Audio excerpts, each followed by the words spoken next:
Hello everyone, DVS ম্যাডামের ক্লাসে তোমাদের সকলকে স্বাগতম। আমি ডিভিএস ম্যাডাম। সবার আগে চ্যানেলটা সাবস্ক্রাইবের পর প্রত্যেকের নোটিফিকেশন অন রেখো, যাতে যখন যখন ভিডিও আপলোড হোক তোমাদের কাছে পৌঁছে যায়।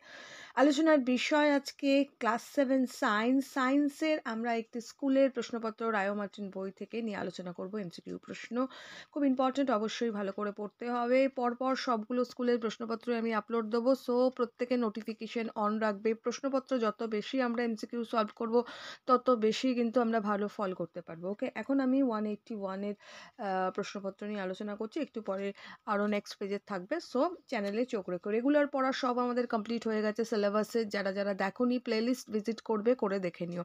ডেসক্রিপশনে প্লেলিস্ট থাকবে বা চ্যানেল ভিজিট করেও দেখে নিতে পারবে। হিস্ট্রির, বেঙ্গলির, তারপরে আমাদের সায়েন্সের, জিওগ্রাফি সবই হয়ে গেছে। তো যাই হোক, শুরু করা যাক। আর ম্যাথ ডিভিএস ম্যাডামে চলে যাবে ইংরাজি আর গণিতের জন্য। দেখো কি বলেছে। প্রথমে বলছে, আমরা একটা স্কুলের প্রশ্নপত্র করছি। বলছে যে সঠিক উত্তরটা নির্বাচন করো। ফার্স্ট 1 নম্বর দিয়েছে, জ্বর হওয়ার কোনো রোগীর শরীরের উষ্ণতা পাওয়া গেল 104 ডিগ্রি এফ। জ্বর হওয়ায় কোনো রোগীর শরীরের, ভালো করে শুনবে, উষ্ণতা পাওয়া গেল 104 ডিগ্রি এফ। ওই উষ্ণতা সেলসিয়াস থার্মোমিটারে মাপলে সেই পাঠের পরিমাণ হবে।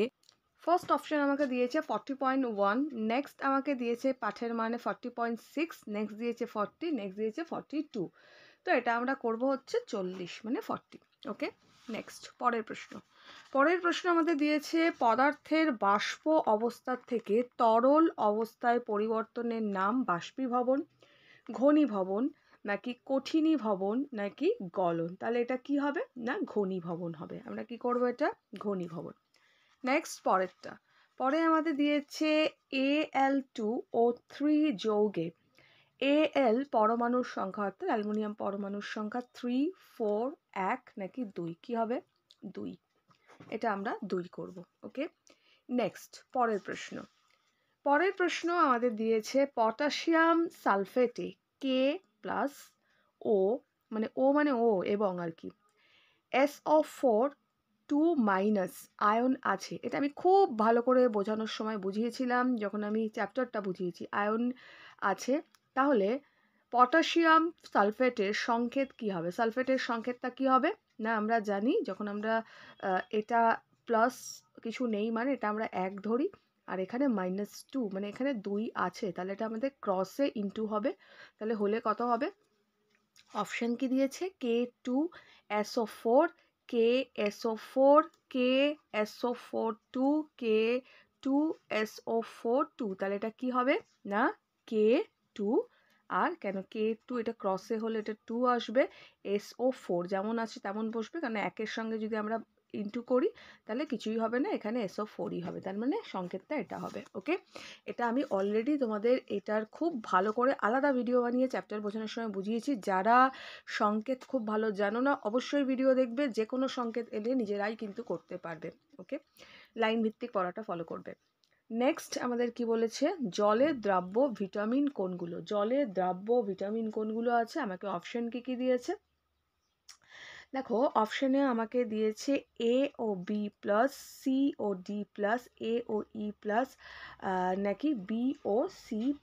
তাহলে এটা আমরা কি করব, জলে দ্রাব্য বলেছে, তার মানে B ও C+ করব। ঠিক আছে, নেক্সট পরের প্রশ্ন আমাদের দিয়েছে, রক্তাল্পতা রোগ হয় যার প্রভাবে, সেটি হলো কি দিয়েছে, লোহা নাকি আয়োডিন, আচ্ছা সোডিয়াম নাকি পটাশিয়াম। তাহলে রক্তাল্পতা রোগ হয় কিসের অভাবে না, লৌহর অভাবে কিন্তু হয়। তো এটা আমরা কি বলবো কি না, রক্তাল্পতা রোগ হয় তো লোহার অভাবে করব, অর্থাৎ আয়রনের অভাবে সাধারণত হয়ে থাকে। ঠিক আছে, লোহার অভাবে করব।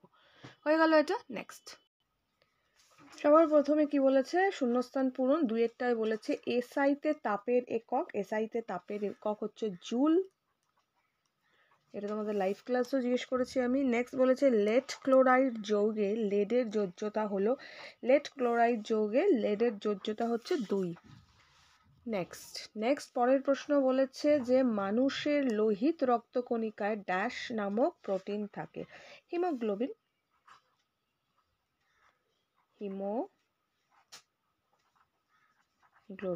ঠিক আছে, হয়ে গেল।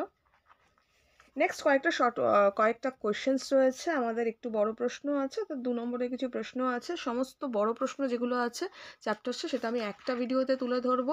তো চ্যানেলে চোখ রাখবে, সেই ভিডিওটা এই শর্ট কোয়েশ্চেন্সগুলো কমপ্লিট হওয়ার পর সব স্কুলের আসবে। চ্যানেলে চোখ রাখবে, পরে যারা দেখবে প্লেলিস্টে পেয়ে যাবে। এখনের জন্য এইটুকু, বন্ধুদের সঙ্গে শেয়ার করো, লাইক করো। দেখা হচ্ছে একটু পরে নেক্সট ভিডিওতে।